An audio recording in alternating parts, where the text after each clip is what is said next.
la verdad agradezco a la doctora Silvia Loli por haberme considerado y también a nuestra presidenta del Poder Judicial, la doctora Elvia Barrios Alvarado. Vamos a hablar ahora de un tema que es muy importante, pero que yo entiendo que Silvia, dada su especialidad en el tema y tratándose que estamos celebrando un aniversario de la CEDAW, quiere que este enfoque sea más que todo relacionado con lo que estos tratados de derechos humanos están diciéndonos en relación al tema y sobre todo cómo los operadores del sistema de justicia debemos actuar de acuerdo a esos estándares. Me parece que, y así lo establece el Acuerdo Plenario 1/2016 CJ 116, denominado Alcances Típicos del Delito de Feminicidio, que tiene una óptica que se relaciona con el tema de un enfoque de género y un enfoque de derechos humanos. Y si ustedes ven los demás acuerdos plenarios que ha emitido la Corte Suprema, todos tienen una vinculación en ese sentido. Yo creo que la Corte Suprema, a través de los acuerdos plenarios, está realizando una gran labor porque trata de establecer líneas jurisprudenciales, no obstante que no está resolviendo casos en específico, sino juntando determinados pronunciamientos que vienen a nivel nacional para establecer, conforme a lo que establece la Ley Orgánica del Poder Judicial, lineamientos jurisprudenciales que van a servir para todos los jueces de la República de las demás instancias. Pero que es importante resaltar que siempre los acuerdos plenarios tienen una cláusula en su decisión que dice lo siguiente: precisar que los principios jurisprudenciales que contiene la doctrina legal antes mencionada deben ser invocados por los jueces de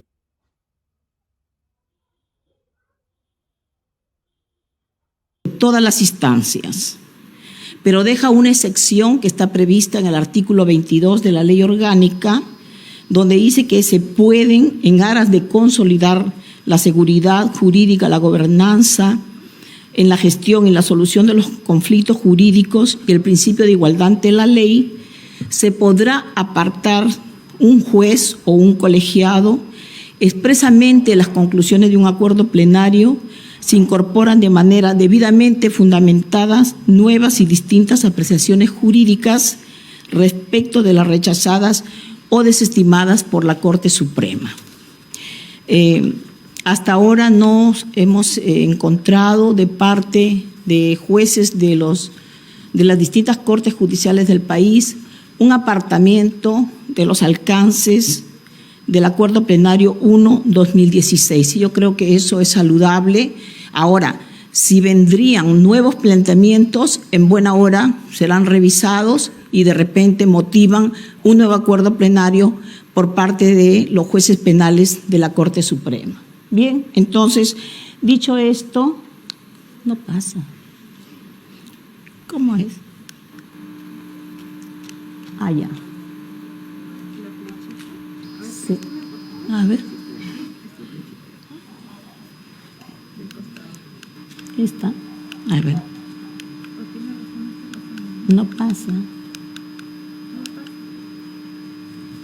No quiere pasar el tema de las diapositivas que había preparado para ustedes, pero ya, en relación al tema, ¿sí? En relación al tema, a ver un momentito, pero este está, ya.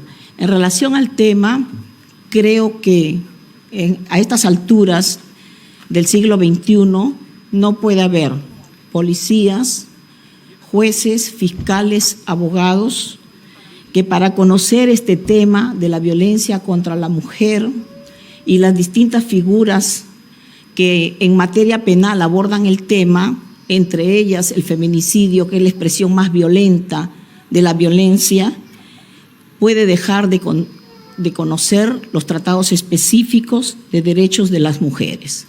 Si bien es cierto, estamos inmersos en un proceso de globalización, y en un proceso de internacionalización de los derechos.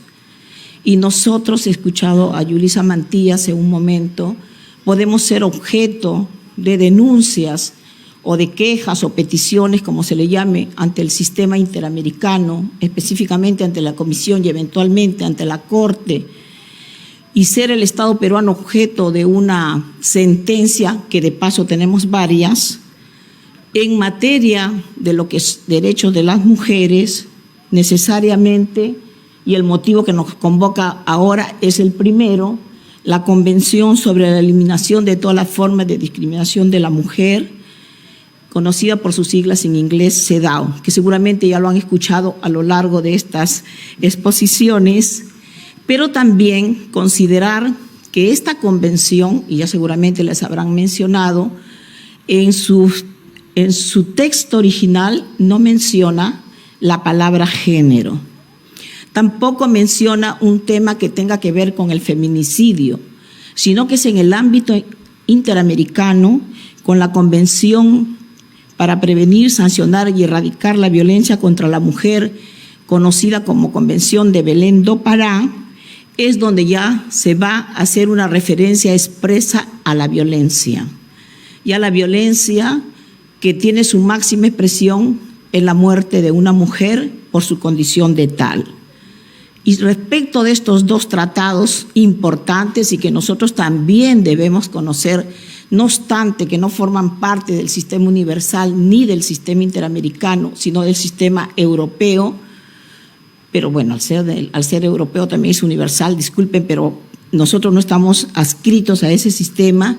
Es importante conocer el convenio del Consejo de Europa sobre prevención y lucha contra la violencia de las mujeres y la violencia doméstica, más conocido como Convenio de Estambul, y que es del 2011 y entró en vigor en el año 2014, y que tiene diferencias respecto a los dos tratados, y aun cuando no sean de nuestro sistema, necesariamente debemos conocerlos, porque últimamente, en el caso de los sistemas internacionales y de las altas cortes, hoy día en la mañana han tenido un evento relacionado a las altas cortes, se está produciendo algo que es muy positivo para la defensa de los derechos humanos. Se está recurriendo a lo que se conoce como el diálogo entre las altas cortes, y de ese modo lo que diga la Corte Europea puede ser recogido por la Corte Interamericana. Y al contrario, lo que dice la Corte recoge el Tribunal Europeo. Y también tiene conexiones con lo que dicen las altas cortes, llámese tribunales constitucionales o cortes supremas de cada país. Entonces, este diálogo que se produce y que es fructífero, porque tiene que ver con la defensa de los derechos, nos obliga a considerar a estos tratados como un todo, aunque estemos vinculados al sistema universal y al sistema regional interamericano. Y entonces les decía de que esta convención,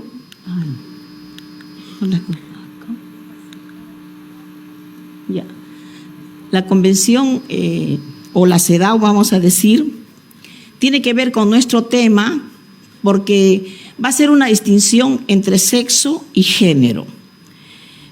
Si nosotros leemos bien el texto del artículo primero, solamente habla de discriminación por motivos de sexo.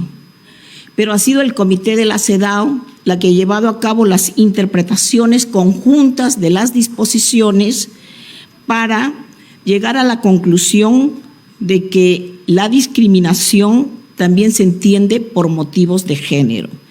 Y aquí es donde viene lo que debemos siempre tener en cuenta, que es el término de género, el modo en que ha interpretado el comité de la CEDAW esta expresión, que como les dije no está en el texto original, pero que como los tratados de derechos humanos, al igual que las constituciones, son textos vivos, que con la interpretación empiezan a evolucionar, lo importante es que ya la CEDAW ha dicho que el término género se refiere a las identidades, las funciones y los atributos construidos socialmente de la mujer y el hombre, y al significado social y cultural que la sociedad atribuye a esas diferencias biológicas, que da lugar a relaciones jerárquicas entre hombres y mujeres, y a la distribución de facultades y derechos en favor del hombre y en detrimento de las mujeres.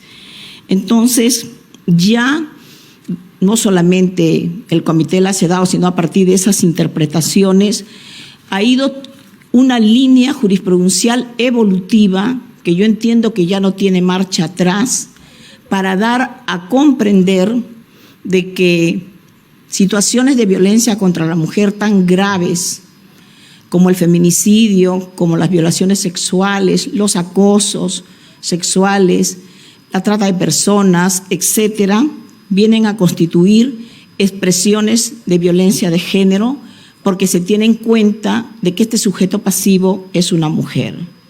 Y entonces, en el artículo 1 de la Convención de Belém do Pará, vamos a ver que nos está expresando que la violencia contra la mujer, es cualquier acción o conducta basada en su género que cause muerte, y ya está hablando del feminicidio, ¿no? Porque lo dice de manera expresa, que cause muerte, daño o sufrimiento físico, sexual o psicológico a la mujer, tanto en el ámbito público como en el privado. Y acá es importante tener en cuenta que la línea jurisprudencial de estos dos grandes tratados, más el Convenio de Estambul, y además la interpretación de sus órganos de protección, se orientan a dejar de lado que el tema de la violencia doméstica es una cuestión privada. La violencia doméstica ahora es una cuestión pública que amerita de políticas públicas por parte del Estado. Por lo tanto, yo no podría decir, mira, lo que ocurre en mi casa es algo que nadie entra, eso ya no, eso quizás para el derecho a la intimidad bajo ciertas concepciones, ¿no? Como lo dijo la Corte Suprema de los Estados Unidos. Pero para efectos de agresión sexual en el ámbito familiar, esto dejó de ser hace mucho tiempo un ámbito privado para pasar a ser un ámbito de política pública.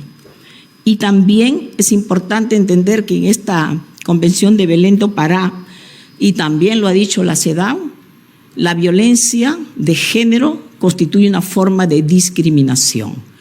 Y esto también es muy relevante porque para nosotros, que tenemos en la Constitución un mandato que obliga a que se cumpla con el principio de igualdad y se proscriba la discriminación, debemos los jueces, los fiscales, los propios abogados y también la policía y la sociedad en su conjunto, y el Estado, ¿por qué no?, en particular, tener la debida diligencia para que estos casos de violencia de género, donde vamos a encontrar el feminicidio, sean proscritos y no se genere impunidad, porque es una forma también de discriminación.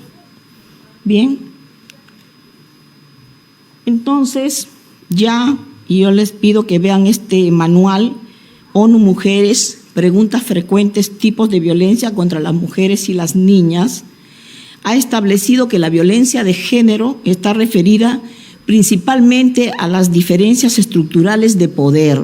Entonces acá vamos a encontrar ya palabras que son claves para entender nuestro tema, basada en el género que coloca a las mujeres y niñas en riesgo. ¿Por qué? Porque tanto las mujeres como las niñas están consideradas, no obstante que somos casi más de la mitad de la población, sectores vulnerables, justamente por esta idiosincrasia, esta forma histórica en que se ha concebido el rol de la mujer frente al hombre y que amerita medidas diferenciadas. Es por eso que no debe llamar la atención las acciones positivas o medidas afirmativas que se dan en los países. El día de hoy, bueno, de repente luego me van a criticar, he estado viendo lo que se expresa la población respecto del curso, ¿no? Entonces, hay un señor que dice que eso de darle a las mujeres un trato diferenciado atenta contra el principio de igualdad. Entonces nosotros decimos que no, que por el contrario, se está haciendo que los estados dicten medidas afirmativas para lograr la igualdad, porque siempre la igualdad en las constituciones escritas, a partir de la primera constitución de los Estados Unidos y luego ha seguido en todas las que han seguido ese ejemplo de ser constituciones escritas, la igualdad se concibe como una igualdad en sentido formal, es decir, se enuncia, pero no se cumple. Entonces lo que nosotros buscamos es una igualdad en sentido material. Lo que queremos es una igualdad en sentido material de hombres y de mujeres. Y por eso es que ya se han dado cuenta que inclusive ya no se quiere que las mujeres estemos en determinados puestos, sino que se rompan los obstáculos de los techos de cristal para llegar a ocupar otros cargos donde se toman las decisiones. Porque la ancha base generalmente no toma las decisiones están en la cúpula y de la cúpula van hacia abajo. Y a las mujeres se les impide llegar muchas veces hacia arriba, ¿no? Entonces es muy difícil hacerlo, ¿no? Y determinadas personas lo hacen, pero con mucho esfuerzo. Bien, ahora, en Perú la violencia de género constituye un grave problema. Y esto se ve en los casos, miren, nosotros en la Corte Suprema todos los días nos llegan casos de violación sexual de menores de 14 años. Y la pena es de cadena perpetua. Entonces, no hay día que no se vote una cadena perpetua. Y ustedes nos dirán como jueces cómo nos sentimos a veces de estar imponiendo cadenas perpetuas y cadenas perpetuas, ¿no? Pero no para. Por lo tanto, miren, del 2015 al 1 de julio del 2020 se reportaron 22.725 ingresos por temas de violación sexual. Y esto sin considerar las cifras ocultas, porque hay cifras que nunca se llegan a conocer, más aún si se producen en el ámbito familiar, donde lamentablemente vemos que a veces las madres se vuelven cómplices de sus parejas, de sus maridos, y permiten estos casos de violación sexual. Y también que en el año 2015 a 2019 se han emitido 8.174 condenas. Mira, falta todavía 3 años que no hemos logrado obtener la data, pero una data también que es importante es la del Observatorio de Criminalidad del Ministerio Público, actualizada hasta octubre del 2018. Y esa nos muestra una cifra que alguien puede decir, pero es poco en relación a las violaciones sexuales, ¿no? Donde la mayor cantidad de sujetos pasivos son los niños y forman parte los sujetos activos del entorno familiar. Pero en estos casos, 1.167 mujeres han sido asesinadas en un contexto de feminicidio, de los cuales 10 se hace el promedio, que 10 mujeres mueren al mes.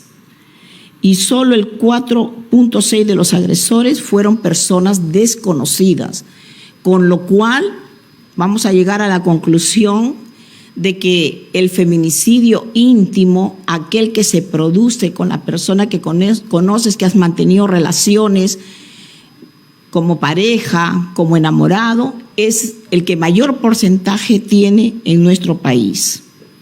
Y el 86.5% de las víctimas de violencia familiar, lesiones y agresiones vienen a ser ese porcentaje, y también el 93.1% de las víctimas de violación sexual eran mujeres. Y eso es cierto, porque cuando conocemos los casos, que lamentablemente también son negativos, hay muchos niños que también son víctimas de violación sexual, ¿no? Y hay estudios de Naciones Unidas donde dice pues, que una violación sexual en agravio de un niño repercute negativamente en su vida futura. Han hecho estudios en ese sentido y por eso es que incluso las declaraciones de los niños son mucho más difíciles de lograr que las niñas en cámara Gesell. Ahora, haciendo un resumen de la Defensoría del Pueblo, de enero a junio del 2021 se había detectado que habían ocurrido 76 feminicidios, 22 muertes violentas que se tienen que tratar de investigar cuál fue la causa, y 67 quedaron en grado de tentativa de feminicidio. Es decir, que por alguna circunstancia el sujeto activo no llegó a privar de la vida a esta mujer o a la mujer en su conjunto, o también por conexión a algún familiar. Bien, en cuanto a la jurisprudencia de la Corte Suprema, se han recolectado algunos casos, porque nosotros creemos que el acuerdo plenario ha sido muy ilustrativo en varios aspectos. Pero cuando hablamos de los tipos de feminicidio, siempre se consideran como los más importantes a tres: el íntimo, el no íntimo y por conexión.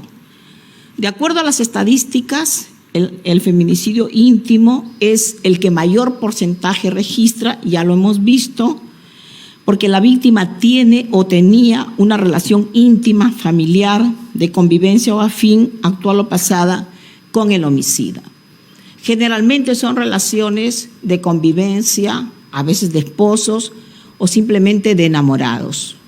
Pero porque ellas ya no quieren continuar con esa relación, o porque ellos son celosos y ellas se retiran porque no les conviene, ellos quieren continuar bajo la fuerza respecto a esa relación, y es ahí donde se produce la muerte o una tentativa de feminicidio. En el no íntimo, que tiene la menor cantidad según la estadística, la víctima no tiene o no tenía algún tipo de relación de pareja o familiar con el agresor. Pero es interesante el que viene, el por conexión, donde la mujer, se dice, muere en la línea de fuego de un hombre que pretendía dar muerte o lesionar a otra mujer. Hace poco vimos un caso de una persona que se dedicaba a ser ayudante de un odontólogo, que sube a un bus llevándose un implemento de esos que puede matar, buscándola a ella, y se sienta a su lado y le pide que vuelva. Entonces esta señora no sabía qué hacer y se va y se dirige a una pasajera y le pide apoyo, y la pasajera también resulta herida. Pudo resultar muerta. ¿Me entienden? Entonces ahí se dan los casos del feminicidio por conexión. Esto está desarrollado ya por la Corte Suprema en diversos fallos cuando habla de los feminicidios íntimos, pero también se refiere a estas dos clases de feminicidio. Y ahí les he puesto, por ejemplo, el recurso de nulidad 2585-2013, que proviene de Junín. Sin embargo, vamos a encontrar, ¿no?, en este recurso de nulidad, el 125-2015 de Lima, una tipología más amplia. Y ahí, por ejemplo, se dice que presenta el feminicidio varios tipos, como el íntimo, el no íntimo, el por conexión que hemos hablado, el infantil, el sistémico, racista, por ocupación, etcétera. Pero por prostitución interesa mencionarlo porque sí llega a la Corte Suprema varios casos donde se ha dado muerte a la mujer simplemente por ser prostituta. Entonces ahí, por supuesto, hay un estereotipo que se está poniendo de manifiesto y determina una conducta agresiva del parte del hombre que da muerte a la mujer. Pero aquí interesa que dice el transfóbico y el lesfóbico. No se hace una explicación, simplemente se lleva a cabo el enunciado. Ya nosotros sabemos que el acuerdo plenario dice que el único sujeto pasivo del delito de feminicidio es la mujer, y que por razones del principio de legalidad no se admite por identidad sexual que pueda ser una mujer trans o una persona de identidad trans. Eso así ha sido establecido en el acuerdo plenario. Pero nosotros sabemos que en otros lugares sí procede un feminicidio transfóbico, Y, por ejemplo, en la Corte Superior de la Judicatura de Colombia hemos conseguido una decisión donde se considera como sujeto pasivo a una mujer trans, pero yo entiendo que es por la redacción de su tipo penal, donde el artículo 104b, donde hablan de las circunstancias de agravación punitiva del feminicidio, establece cuando se cometiere en una mujer en situación de discapacidad física, etcétera, o por perjuicios relacionados con la condición de orientación sexual. Entonces, esto ha sido el argumento del juez para entender que también en este caso se tendría que ver un concepto más amplio de identidad de género que se encuentra en el transgenerismo. Y por eso es que dice que las mujeres trans pueden ser objeto de sujetos pasivos de este delito. Recalco que en el caso de Perú, esto no se admite por el acuerdo plenario ya mencionado. Sin embargo, cuando hemos acudido a otros escenarios, sí están reclamando algunos colectivos de que sean considerados también como sujetos pasivos. Pero ya veremos en su momento que se ha dicho que por el principio de legalidad eso no es posible ni para el sujeto activo ni para el sujeto pasivo, porque ustedes conocen también que en Perú se han dado casos bien relevantes en relación a personas que tienen una identidad sexual, vamos a decir identidad de género distinta, que han mantenido relaciones y que han terminado dando muerte a su pareja, ¿no? Entonces se considera que eso también podría ser feminicidio. Y lo están reclamando, especialmente para el tema del sujeto pasivo. Eso en relación a la tipología más amplia. En este caso se dijo, pero solamente se enunció. No se llegó a ninguna conclusión. Bien. Miren, el acuerdo plenario, ¿no?, dice que el sujeto activo solo es un hombre, no puede ser una mujer. Este hombre le causa la muerte por su género o por su condición de tal. Y esa condición de tal está reservada, según la interpretación de la Corte Suprema, para las mujeres. Y es claro el fundamento 33 del acuerdo plenario, y ustedes lo pueden revisar en ese sentido. Ahora, dice, por tanto, si solo los hombres son los sujetos activos, es un delito especial, porque solo ellos pueden cometer este delito. Bueno, y así lo asume la jurisprudencia de la Corte Suprema. Ya, no se puede asimilar este término al de identidad sexual, con base en el principio de legalidad. Pero claro, ahora habría que preguntarnos qué está pasando si ya la Corte Interamericana ha dado una opinión consultiva sobre la identidad de género, ¿no? Entonces, si nosotros estamos ahora bajo la lógica de un control de convencionalidad, se puede dar el caso de que se presente. Bueno, no vamos a decir cuál es la respuesta, porque pueden decir que estamos adelantando opinión. Y eso en el caso de los jueces no se puede porque nos van a recusar. O de repente, lo más sencillo dirían, bueno, me inhibo porque ya emití opinión. No, eso no. Mejor simplemente se plantea el estado de la cuestión, pero ya les digo que en foros académicos se viene cuestionando si solamente el sujeto pasivo es una mujer o el sujeto activo es un hombre. Porque dice el qué y luego en el sujeto pasivo no se dice tal, pero se dice una mujer por su condición de tal. Ya.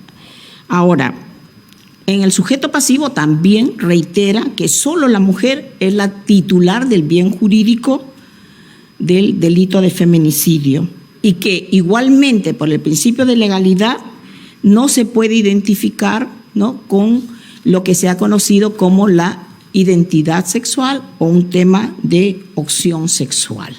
Entonces, hasta ahí hemos llegado. No sabemos qué va a pasar, porque ya sabemos que un tema es la ley, otro es la jurisprudencia y otro es cómo la sociedad evoluciona y cómo los reclamos se van presentando y se tienen que ir viendo soluciones a los problemas que se irán presentando en el futuro. Bien, ahora, luego el acuerdo plenario también nos dice algo que es interesante y que yo creo que no amerita mayor discusión y que es aceptado por todos los jueces y también por los fiscales, ¿no? Que el delito de feminicidio es un delito pluriofensivo, ¿no? ¿Por qué? Porque no solamente afecta el bien jurídico, vida, sino que afecta otros más bienes jurídicos de especial relevancia. Quizás donde exista un poco más de cuestionamiento, pero que la Corte Suprema también lo admite, es que es un tipo penal autónomo. Últimamente se acaba de dar una casación muy interesante emitida por el doctor César San Martín, y ahí hace la explicación clara de que por qué sí es un delito autónomo y también es un delito pluriofensivo. El tipo es autónomo, se dice, pues introduce un elemento subjetivo que es distinto al dolo. Para empezar, el feminicidio es un tipo doloso, un tipo penal doloso, no se admite la culpa. Y el dolo puede ser un dolo directo o un dolo eventual. Eso está ya totalmente aceptado en la jurisprudencia de la Corte Suprema y de los jueces del país. Pero este elemento distinto al dolo se establece cuando se dice que se da muerte a la persona por su condición de tal, que es el elemento quizás más fuerte que siempre se está viendo cuando llegan los casos a nosotros los jueces de todas las instancias, ¿no? Y por lo tanto se ha establecido que este delito se va a constituir en uno de tendencia interna trascendente, porque no basta que le dé muerte a la persona, no basta incluso que se den determinados contextos, sino que él comete el delito porque sabe que está afectando a una mujer en su condición de tal, ¿ya? Y también es un delito de resultado porque requiere la muerte de la mujer y es por ello que cuando eso no se produce admite la tentativa. Que por cierto, en las estadísticas se reportan muchos casos de tentativas de feminicidio, porque ya son las personas las que intervienen, las que han logrado tomar conciencia de ciertos temas relacionados con la violencia de género y acuden en defensa de las mujeres. Pocos casos son donde la persona se haya desistido de continuar con el tema, ha sido porque o la mujer ha huido producto de la violencia que se ejerce sobre ella y que se constituye en un indicio para efectos de la prueba, o cuando terceros han participado y han apoyado a la mujer para que el hecho no se cometa. Pero también es verdad que somos testigos de varios casos donde se produce la violencia, se escuchan los gritos, están los llamados de la víctima, pero no se interviene. Conocemos un caso que fue famoso cerca de una comisaría, donde la pobre mujer constantemente llamaba y pedía auxilio y nunca la policía fue. Y al día siguiente la solución fue cambiar a todos los que estaban en la comisaría, como si esa fuera la solución. La solución no es esa, ¿no? Porque finalmente la mujer murió y de la manera más horrible que puede privarse de vida a una persona. No obstante que llamaba constantemente para que la policía fuera a apoyarla en los momentos más difíciles, donde la agresión física se producía constantemente, porque incluso los periódicos hicieron un detalle de todo el recorrido que había pasado esa persona en sus llamadas y los momentos, y no se acudió en su apoyo, y finalmente murió. Y si no me equivoco, también murieron uno de sus niños, ¿ya? Y bueno, el fundamento 47 del acuerdo plenario, y es importante que lo tengamos en consideración, establece cuáles son los criterios para evaluar la prueba del dolo, ¿no? De esta intención que tiene la gente, porque dice ahora hay que probarlo con datos objetivos. Y el 47 dice lo siguiente: la prueba del dolo en el feminicidio, para distinguirlo de las lesiones, y eso es un tema que también queremos tocar, porque la defensa que tienen los abogados de las personas, de los hombres a quienes se les imputa el delito de feminicidio o de tentativa de feminicidio, o van que no es feminicidio, sino que se trata de un homicidio simple. Lógico, la pena es mucho menor, ¿no? O de que no es un feminicidio en grado de tentativa, sino que se trata de lesiones simples, inclusive hasta graves, o de lesiones en el contexto familiar.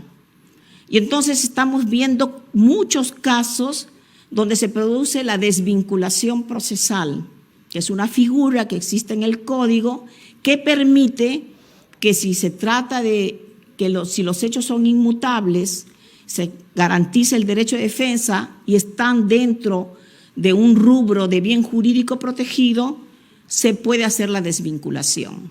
Y en varios casos se ha visto que por desconocimiento de lo que dice la Convención de Naciones Unidas o la Convención de la OEA sobre violencia contra la mujer, algunos jueces consideran de que en un caso que es clarísimo que es de feminicidio, porque se dan todos los elementos, dicen que se va a proceder con la desvinculación y pasan a ser lesiones simples o lesiones graves o lesiones en el contexto de violencia familiar, si se trata de un tema relacionado con un feminicidio o una tentativa de feminicidio íntimo. Bien, les decía que el artículo 47, cuando habla de la prueba del dolo del feminicidio para distinguirlo de las lesiones leves o graves, o incluso de lesiones con subsecuente muerte, dice es una labor muy compleja. Hurgar en la mente del sujeto activo los alcances de su plan criminal es una tarea inconducente. Ha de recurrirse a indicios objetivos para dilucidar la verdadera intencionalidad del sujeto activo, del hombre. Deben considerarse como criterios, por ejemplo, no es una lista cerrada, sino que es una lista abierta que permite que de acuerdo a los casos que se vayan conociendo, vayan introduciéndose otros factores. La intensidad del ataque, el medio empleado, la vulnerabilidad de la víctima, el lugar en donde se produjo las lesiones, indicios de móvil, el tiempo que medió entre el ataque a la mujer y su muerte. Entonces es bien interesante cómo la Corte Suprema, a partir de este acuerdo plenario, que para mí es completo en el sentido de que aborda casi todos los puntos, pero que se está enriqueciendo con la propia práctica jurisprudencial, ha introducido en casos especialmente mediáticos graves otros conceptos para ver cómo se prueba el dolo. Y eso también es una garantía para la propia persona que está imputada del delito, porque no basta decir, oh, no, es un delito doloso y que le quitó la muerte por ser mujer y por su condición de tal. No, porque si esto requiere de datos objetivos, como lo precisa el acuerdo plenario y como la Corte Suprema lo viene estableciendo en otros fallos, también es una garantía para el derecho de defensa y para la propia presunción de inocencia de la persona a quien se le imputa la comisión de un delito tan grave que incluso si tiene circunstancias agravantes, más de 2 circunstancias agravantes, la pena puede llegar a cadena perpetua. Pues es un delito bien grave en el caso de Perú, ¿no? Tratándose de un feminicidio agravado. Ahora, sobre este delito autónomo, en la casación 278-2020, y luego le vamos a decir a Silvia, por favor, que a través de las personas encargadas se haga llegar también las diapositivas, que podemos alimentarlas incluso con los textos de la propia jurisprudencia, sino que aquí se saca un resumen de lo más importante. En esta casación, que a mí me gusta mucho, se dice que el delito de feminicidio en pureza autónomo y de carácter pluriofensivo, que ya hemos dicho, desde que por sus elementos de contexto, como la coacción sexual entre ellos, y por su elemento central. ¿Cuál es el elemento central en el delito de feminicidio? Matar a una mujer en tanto incumple o se le imponen los estereotipos de género. Ese es el elemento central. Y dice que se afecta a sí mismo el principio de derecho de igualdad y su proyección en la dignidad y libertad de la persona.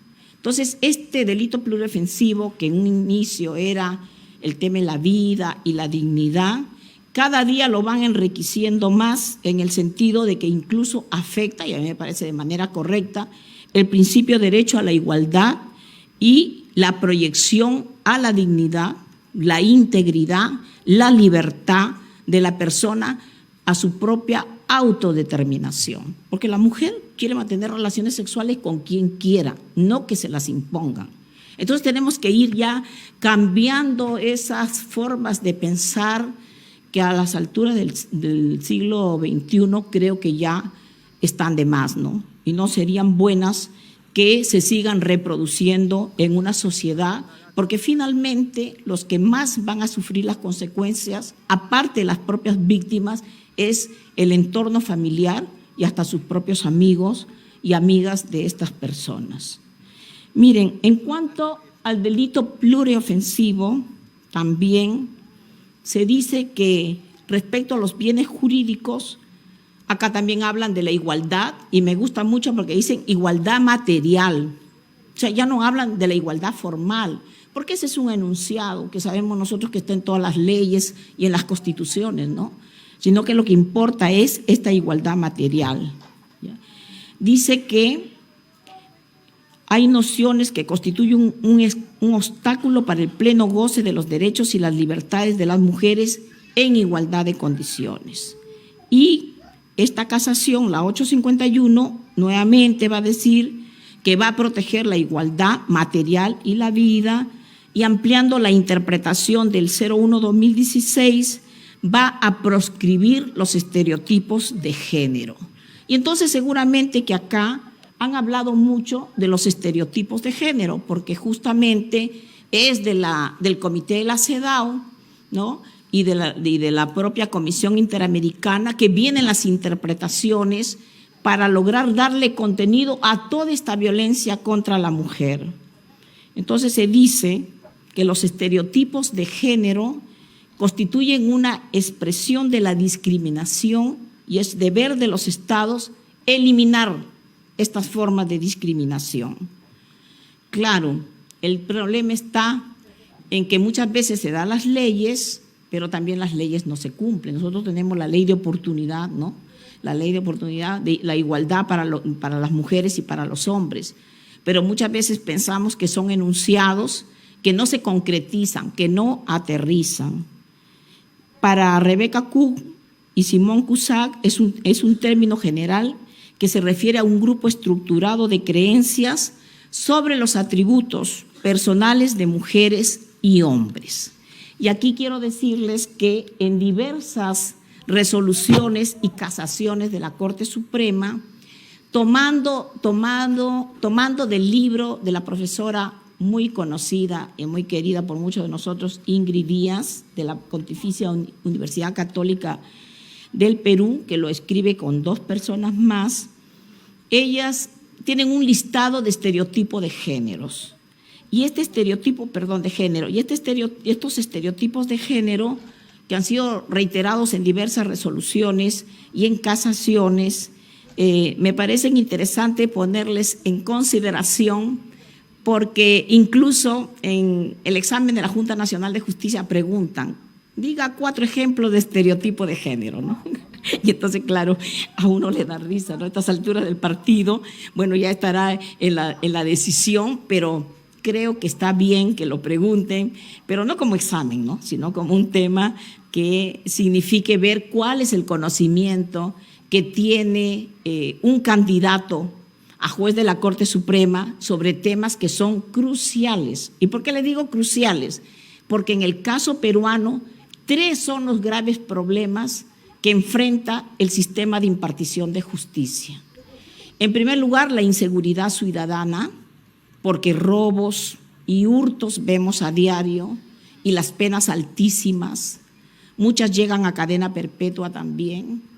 En segundo lugar, los casos de corrupción de funcionarios, muchos casos, y ahí a diferencia las penas son bajas, será porque los legisladores dirán, bueno, en cualquier momento podemos también llegar a estar ahí, ¿no? Entonces, si para robar un teléfono 2 personas te ponen como mínimo 12, pues bueno, para un peculado te pongo 4, ¿no? Y entonces, como tienes 4, no te puedo dar a veces prisión preventiva. Entonces, miren cómo se manejan los temas también, ¿no?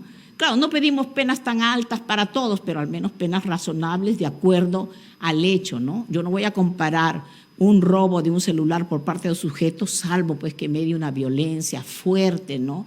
Como ocurre que hay casos, versus un peculado de 1 millón de soles y que merezca una pena de 4, que al final te vienen dando suspendida, salvo que ahora dicen que la pena tiene que ser efectiva.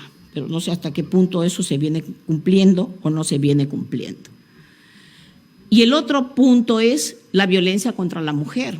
Son los 3 graves problemas que está enfrentando el sistema de justicia y que la presidencia de la autora Elvia, con buen tino y siempre ella con el criterio adecuado que tiene de manejar estos aspectos del sistema de justicia, ha creído por conveniente implementar un sistema especializado en violencia de lo que es contra la mujer y el grupo familiar. Y nosotros estamos viendo resultados, porque no es lo mismo una sentencia que viene emitida por un juez ordinario que tiene tanto trabajo también, y eso hay que reconocerlo, que una sentencia que está viniendo de un órgano especializado. Se ve incluso las referencias hacia los tratados, hacia las interpretaciones que lleva a cabo el Comité de la CEDAW, sentencias de la Corte Interamericana. Yo creo que eso está bien porque mejora la calidad de la justicia y esperemos que también lo haga rápido. ¿Por qué? Porque uno de los requisitos que se tiene para estos temas de violencia contra las mujeres, yo creo que es el debido diligenciamiento, porque en la demora está el peligro. Algo que empezó como una medida de protección terminó con una lesión en el contexto de la violencia familiar y después terminó en un feminicidio. Y entonces eso es lo que tenemos que evitar. Bien, entonces le decía que en estos estereotipos de géneros que los he puesto ahí, dice, la mujer es posesión del varón, que fue, es o quiere ser su pareja sentimental. Eso es verdad, varios casos, especialmente porque las mujeres ya no quieren seguir. Claro, ¿a qué mujer le conviene un hombre celoso? Un hombre que la castiga, un hombre que le hace sufrir violencia económica o violencia psicológica. Entonces yo creo que es razonable que se quiera separar.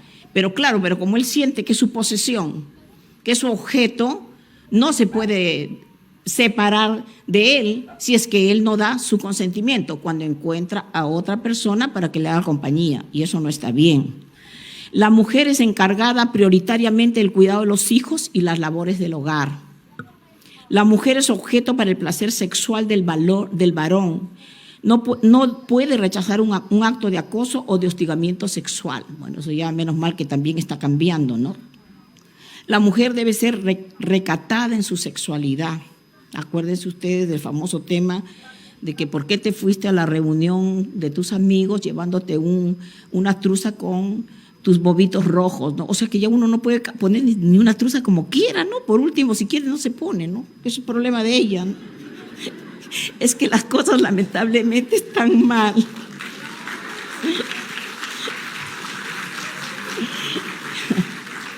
La mujer debe ser femenina. O sea, hasta los trabajos tienen que ser de tal naturaleza que no puede tener un trabajo que sea de fuerte porque no, a esta es media rara, que no sé qué.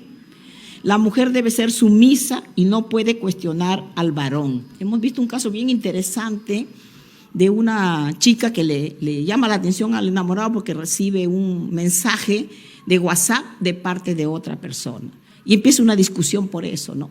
Pero la discusión ya llega a temas bien fuertes hasta que le produce la muerte, ¿no?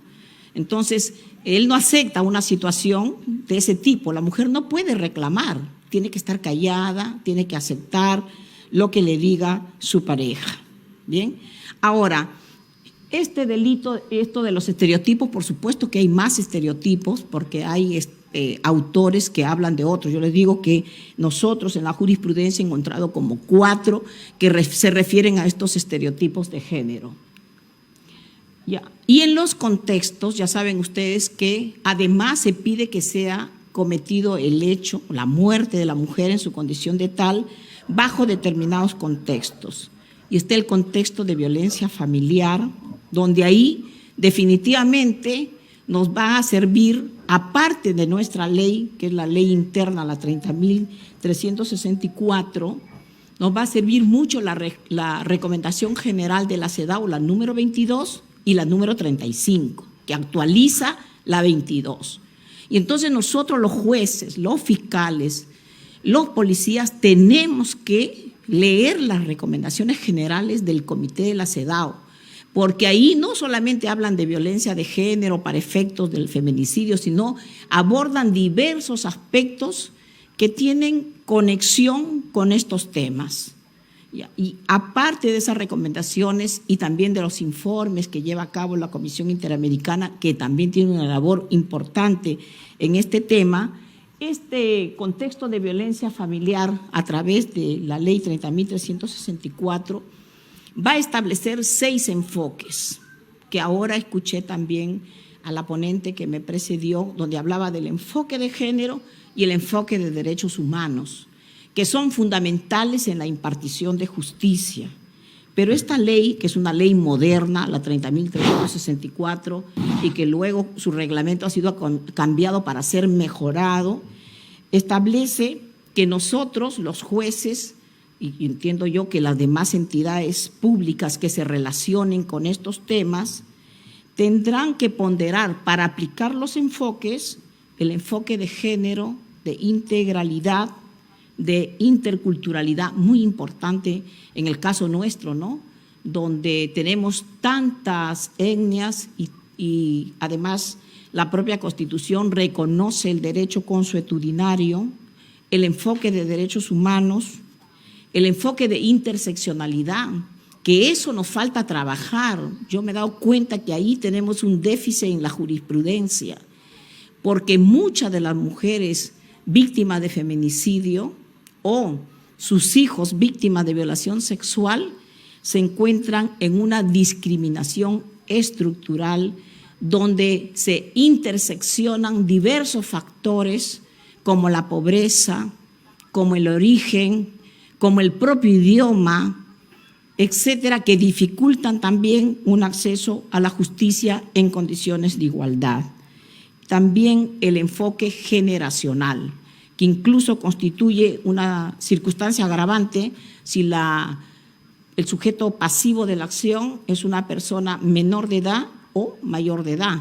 Así como en el ámbito penal tenemos una responsabilidad restringida para sujetos activos de 18 a 21 o mayores de 65, acá es un agravante tratándose de los casos de feminicidio. Entonces, miren, es bien importante esta ley y sobre esto seguramente van a hablar en este evento. No quiero salirme del tema, pero ahí está lo clave para el feminicidio íntimo o la tentativa de feminicidio íntimo, porque se va a dar en el ámbito del entorno familiar, pero también, ya me están diciendo que ya voy a terminar, ya rapidito, ¿cuánto me queda? Ya, pero también hay también tiene que ver con los temas de violencia contra la mujer en los otros ámbitos. Es una ley muy completa, ¿no? Que yo pienso que con este sistema especializado los jueces la van a ir afinando y la van a ir interpretando cada vez mejor. También el contexto de acoso y hostigamiento. Hay un caso famoso, ¿no?, que ustedes conocen y podrán leer la resolución de aquel sujeto que seguía a una chica que ni siquiera lo conocía, no quería estar con él y le puso la gasolina en el bus y aparte de matar a ella, muere por las quemaduras y lesionó a muchísimas personas, ¿no? Entonces, en ese caso, ¿no?, de acoso y hostigamiento, ya se ha establecido que consiste en un acto u omisión, no necesariamente con motivaciones sexuales. Claro, porque la persona puede decir, yo no he tenido relaciones sexuales con ella, no ha sido mi enamorada, eso no importa. Con abuso de poder, que es una de las variantes y factores que debemos tener siempre en cuenta, que daña la tranquilidad, autoestima, salud, integridad, libertad y seguridad de la víctima, impide su desarrollo y atenta contra la equidad. Y entonces, acá te dicen que puede ser un solo evento, o yo pienso que no necesariamente va a ser una práctica reiterada, puede ser en una sola oportunidad, como bien se afirma, y sí se están presentando ya casos de acoso y hostigamiento como un contexto, ¿no?, para evaluar el delito de feminicidio. Y hay una fórmula abierta, cualquier forma de discriminación contra la mujer, porque aquí sí podemos encuadrar en los distintos ordenamientos jurídicos que han reconocido el principio de igualdad y la proscripción de la discriminación por cualquier motivo. Y como les decía, tenemos que ir de la mano de encontrar no solamente una igualdad en sentido formal, sino también en sentido material. Y los actos de discriminación ya han sido establecidos también por la jurisprudencia y por el acuerdo plenario ya mencionado. Ahora, ¿qué otros aspectos hay que ver? Hay muchos aspectos, estos son temas sustantivos, pero en temas procesales, el tema de la prueba, que lo dije porque estaba en el dolo, para decir que era un delito autónomo. También tenemos los casos de desvinculación, que son los que quizás más problemas plantean, y tenemos el caso de, por ejemplo, al aplicar la pena, ya se han establecido algunas decisiones de la Corte Suprema que, como los procesos demoran tanto, entonces le dan una rebaja de pena a la persona que ha cometido este hecho con base en el plazo razonable. Y sobre eso ya incluso hay una jurisprudencia donde la Corte Suprema dice que si los casos van a demorar mucho y se está violando el plazo razonable, merece una rebaja de pena. Pero yo pienso que el plazo razonable y la debida diligencia de nosotros los jueces y los fiscales y todo el sistema de justicia debe ir sobre todo de la mano de otorgar una tutela eficaz en un plazo rápido a las víctimas de los delitos que tengan como sustento la violencia contra la mujer y la discriminación.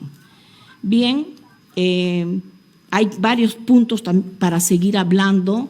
Tenemos en estos momentos que como quiera que se trata de políticas criminales, tanto para delitos de violación sexual como para otros delitos, se ha establecido que no procede que se sometan a la terminación anticipada ni a la conclusión anticipada. Claro, entonces las personas cuando cometen el hecho se quieren someter a la conclusión, pero algunos jueces le dicen no, porque la ley te lo prohíbe. Te sometes, pero igual no te voy a rebajar la pena. Y la gente, los sujetos activos, cometen el hecho y se someten para poder tener una rebaja de pena.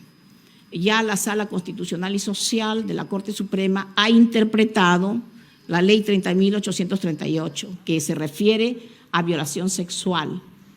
La Corte Suprema, la Sala Penal Permanente, ha hecho una interpretación también en sentido que acepta esta bonificación procesal para delito de violación sexual. Yo creo que siguiendo la misma lógica lo hará para los casos de feminicidio. Así que ese es el estado de la cuestión. Hay mucho que hacer. Silvia, te felicito por este evento, a los señores que han venido y señoras que han venido de tan lejos, nuestra amiga directa Luz María del Carmen, que tenemos el lujo en Perú de tener una vicepresidenta de la Corte Penal Internacional. Ojalá pronto tengamos una en la Corte Interamericana de Derechos Humanos. A nuestra presidenta, la doctora Elvia, por esta gran iniciativa, y a todos ustedes por estar con nosotros compartiendo estas reflexiones en mejora de los derechos de las mujeres que como grupo vulnerable necesitamos salir adelante. Muchas gracias.